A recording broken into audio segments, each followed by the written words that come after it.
You always seem to be lurking behind me like a ghost. No wonder this feels old. So I'm once again pleading with you.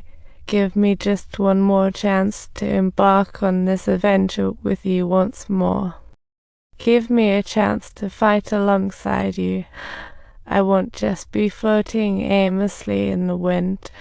I have the determination to stand with you through thick and thin. And I'm definitely not dating a gorilla. Sesame isn't a gorilla. Sesame is a girl. Or maybe it's my years of secret crushing. At this moment, feelings were buried deep, but Chun couldn't admit it, merely peeking at Gongxing, until Xiao-chan suddenly realized. Gongxing seemed to drift further away, with his piano, his pain, and his future.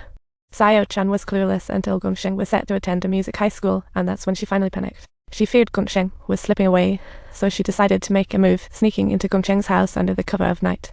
She found Gongxing asleep, exhausted from piano practice. Xiao-chan woke him gently, then tidied his room naturally. Cleaning up, she educated Gongxing, realizing he hadn't had time for a haircut. She forced Gongxing to sit down and started chopping away his hair, only for him to suddenly mention Xiao-san, hoping she could see the better side of him. That's when Chun realized closer to Gongxing was Xiao-san. Maybe the one he liked was also. In this moment of giving Gongxing a haircut, she could only play the role of the caring big sister. Chun's feelings swelled inside, wanting to take one bolder step towards Gongxing. The next day, Xiao-chan followed Gongxing to the hospital to visit the sick Xiao-chan. At the door, they met visiting Lantai, and Gongxing instantly found an excuse to flee. Just that move made Chun realize Gongxing's feelings. He liked Xiao-san. Xiao-san noted she liked Lantai. If Gongxing was honest, he wouldn't avoid him. If he was feeling guilty, he would act like he did now, avoiding both of them. In understanding this, Chun felt her emotions peak. He had said he was a girl when they were kids, and had said he wanted to be beside her.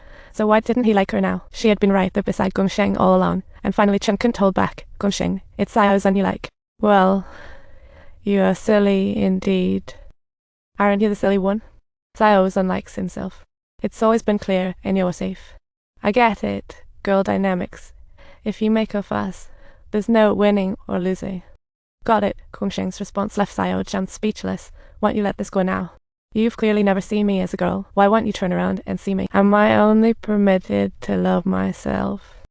Chun turned around and ran away. She hid her love for a solid decade, finally confessing at this moment the torment of emotions wrapped up here. Her heart wanted to fly. The next chapter's unknown. Together or painful confession, who knows? But no matter what, Chun knew that speaking out was the best choice. She couldn't decide the outcome. All she could say was, this winter rain felt oddly warm. Chun knows that expressing herself is the best choice. She knows it well. This truly feels so warm, as if people from all over the world are united as one. The teacher was sent flying off with a single punch in the air.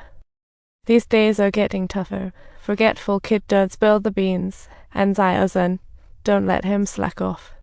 Gongxing couldn't help but follow Lantai to the hospital, only to encounter Xiao-san's painful. At this moment, Gongxing realized that Xiao-san was very seriously ill. On the way home, reflecting on every moment with Xiao-san, Gongxing realized he was incredibly slow on the uptake. It was just then he found a dead black cat. What a stroke of bad luck. Gongxing desperately rushed it to the vet, only to hear they couldn't help. He left feeling defeated. A never-ending cycle of sorrow swirling in the corner of his mind. He felt powerless, locked himself in, something like his soul had fled, but the competition was looming. After preparing for such a long time, how could Hongxi remain unmoved by his decline? However, all Gongxing whispered was that his sole wish was to make his mom happy. He fell for someone, only to be snatched away by the Reaper. Hongxi, out of frustration, continued to attempt persuasion. Yet Gongxing still led a lifeless existence, resembling a zombie devoid of any spirit.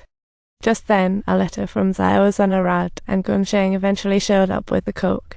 He went to the ward where Xiao-san was, and upon seeing her lifeless figure, she laid into him without mercy. Xiao-san demanded Gongxing carry her out for a coke, leaving him baffled.